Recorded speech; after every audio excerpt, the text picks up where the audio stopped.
আব্দুল্লাহ ইবনে সালাম বলে আল্লাহর রাসূল মক্কা থেকে হিজরত করে মদিনায় ঢুকলেন। ইন জাফালান নাসু কিবলাহু, সব মানুষ নবীরে দেখার জন্য একটা দৌড় দিয়ে দিল।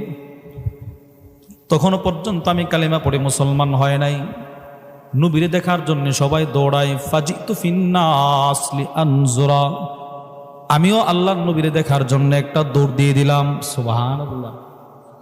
আমি এতদিন শুধু শুনতাম নবীজি মিথ্যুক, নবীজি প্রতারক, কিন্তু এখন আমি নবীজির কাছে দেখার জন্য, একটু বাস্তবে দেখার জন্য দৌড় দিলাম। ফালাম্মা তাবায়্যানতু ওয়াজহাহু আরাফতু আন্না ওয়াজহাহু লাইসা বিওয়াজহি কাদ্দাব। আল্লাহর কসম, মুহাম্মদুর রাসূলুল্লাহ সাল্লাল্লাহু আলাইহি ওয়াসাল্লামের চেহারাটা আমি যেই মাত্র দেখলাম, আমি দেখেই বুঝে ফেলছি, চিনে ফেলছি, এত সুন্দর চেহারার মানুষটা কখনো মিথ্যাবাদী হতে পারে না। আব্দুল্লাহ ইবনে সালাম